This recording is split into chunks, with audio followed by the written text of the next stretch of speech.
Russia has announced new military drills around Ukraine as American military aid began arriving this weekend. But new talks are set to begin in Paris later in the week. David Martin has our Sunday Journal. This is a big crisis. It's certainly the biggest crisis since the end of the Cold War. Former NATO Ambassador Ivo Daalder is talking about the buildup of 100,000 Russian troops on the border with Ukraine, a former republic of the now defunct Soviet Union, teetering between Russia and Europe. For the first time in a very, very long time, we see major amounts of military equipment in the middle of Europe ready to invade another country.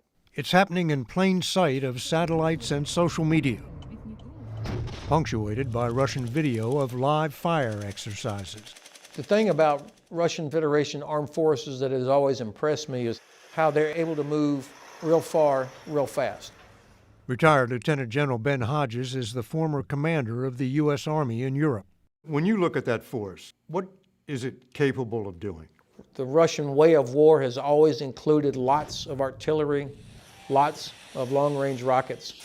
And so I think if there's a new offensive, we're going to see an awful lot of serious, lethal artillery and rocket fire. Ukraine is a big country. Does Russia have forces positioned that could invade all of Ukraine? I don't think they could successfully roll over all of Ukraine, but I don't think they really want to or need to accomplish what their objective would be.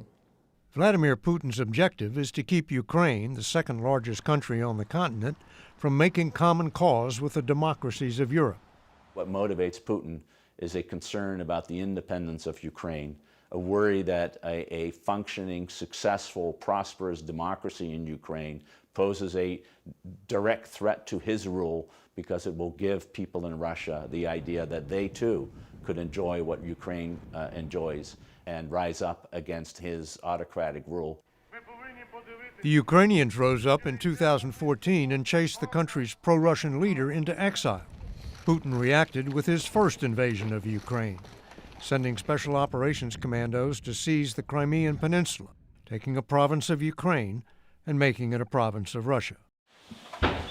Since then, Putin has been fueling a nasty civil war in eastern Ukraine by backing pro-Russian fighters who want to break off another chunk of the country. There have been thousands of people killed there over the past 7 years, but as long as he can manipulate what Ukraine is able to do, then it achieves his strategic purpose. Russia has already marshaled enough firepower to attack Ukraine with little or no warning, although conventional military wisdom says Putin will wait until February, when the ground is frozen and tanks get better traction. But Putin is scheduled to be in China, meeting with President Xi on February 4th, the same day as opening ceremonies for the Beijing Winter Olympics.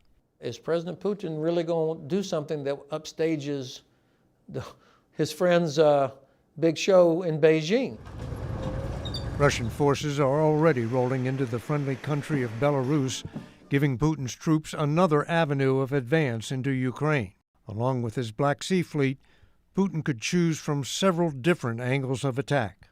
We're not going to see 100,000 Russian troops crossing into Ukraine all at one time. I don't expect that. I think most of them actually would probably remain on the periphery, in place, to continue the threat, to continue the pressure.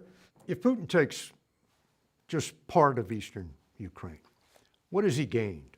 He will have demonstrated that the West cannot stop him. That would be number one, that he can kind of come and go wherever he wants. If Russia invades, how would it begin? A series of cyberstrikes designed to neutralize decision-making authority so that the president and the head of the general staff can't understand exactly what's happening. That's going to be the opening gambit.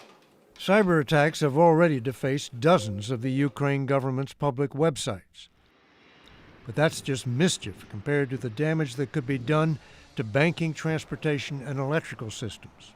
We're not dealing with Boy Scouts here. These guys are absolutely ruthless at using cyber to wreck all of the structures of a society.